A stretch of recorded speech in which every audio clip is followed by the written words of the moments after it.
আসসালামু আলাইকুম ভিউয়ার্স, কেমন আছেন সবাই? আশা করি ভালো আছেন।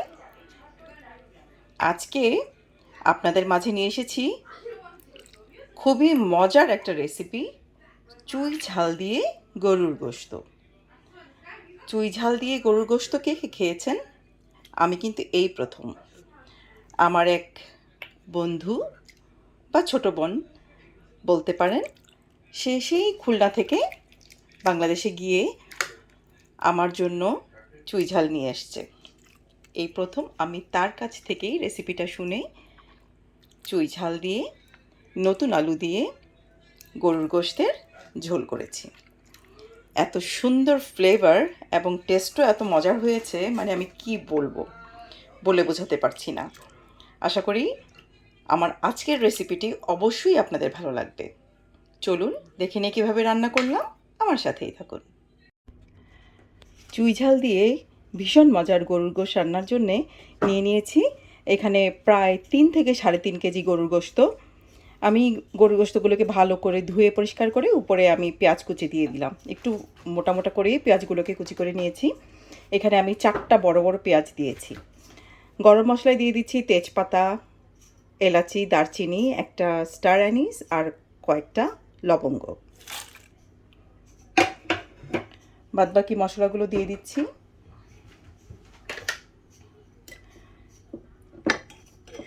দুই টেবিল চামচ আদা বাটা। মশলাগুলো আসলে আপনারা আপনাদের ইচ্ছা মতো কম বেশি করে নেবেন। 1 টেবিল চামচ জিরার গুঁড়া, 1 টেবিল চামচ ধনের গুঁড়া,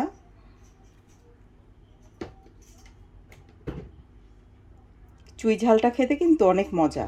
এটা স্পাইসি, কিন্তু খুব বেশি স্পাইসি না যে একেবারে খুব ঝাল লাগবে। আর এটার ঝালটা ছড়ায় কম, বা চুই ঝালটা একটু মানে চিবিয়ে চিবিয়ে খেতে বেশ ভালোই লাগে। দিয়ে দিলাম কাশ্মীরি লাল মরিচের গুঁড়া। আমি আমার স্বাদ মতো দিলাম, আপনারা আপনাদের স্বাদ বুঝে মরিচের গুঁড়াটা ব্যবহার করবেন। দিয়ে দিচ্ছি হলুদ গুঁড়া পরিমাণ মতো, আর একটু দিয়ে দিই। এখন অ্যাড করে দিচ্ছি রসুন বাটা। রসুন বাটাও আমি দিয়ে দিলাম 2 টেবিল চামচ পরিমাণ। এটাকে আমি ফ্রোজেন করে রেখেছিলাম, তাই এখন ওইটা আইস হয়ে আছে। দিয়ে দিব পরিমাণ মতো রান্নার তেল,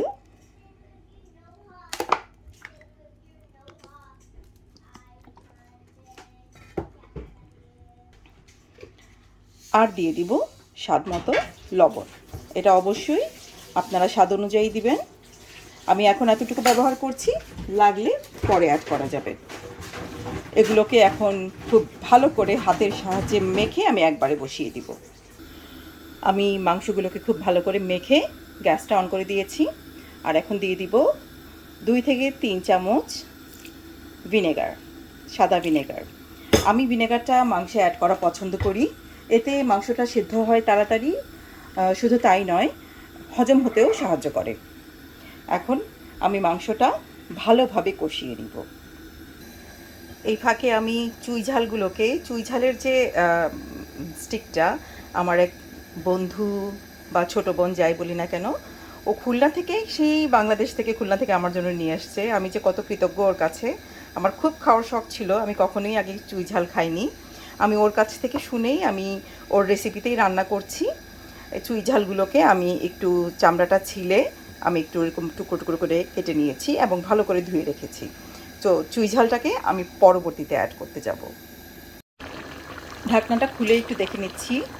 মাঝখানে আমি আরও একবার নেড়ে দিয়েছিলাম। মাংস থেকে বেশ পানি বেরিয়েছে।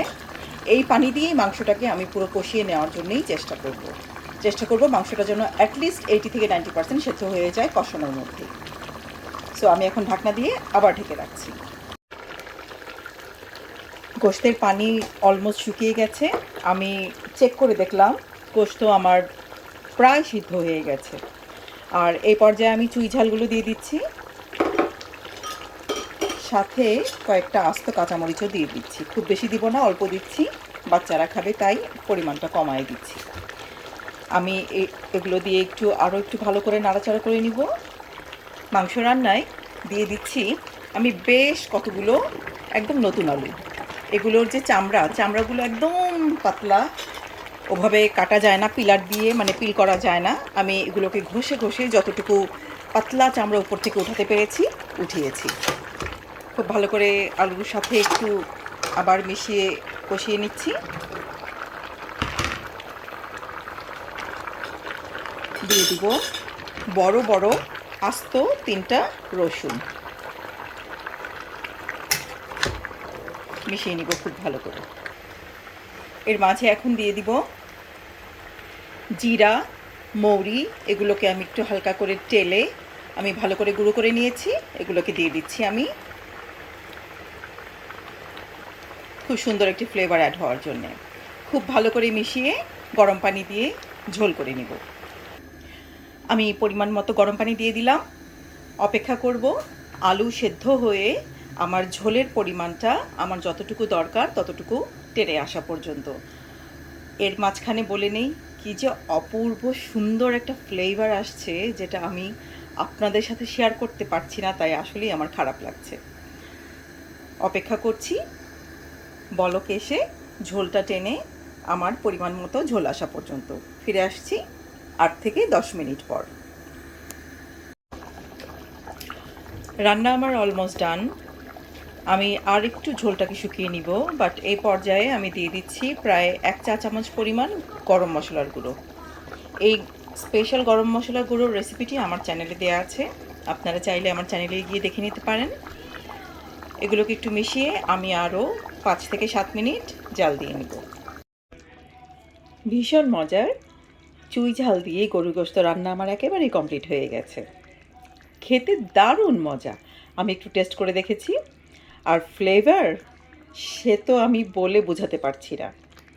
আশা করি ভিউয়ার্স আমার আজকের এই রেসিপিটি আপনাদের ভালো লেগেছে। ভালো লেগে থাকলে বাসায় অবশ্যই একবার ট্রাই করবেন, আর কমেন্ট বক্সে গিয়ে জানাতে ভুলবেন না রেসিপিটি কেমন লাগলো। আমার চ্যানেলে গিয়ে চ্যানেলটিকে লাইক, শেয়ার এবং সাবস্ক্রাইব করার অনুরোধ রইল। ফিরে আসবো আরও একটি রেসিপি নিয়ে। আসসালামু আলাইকুম।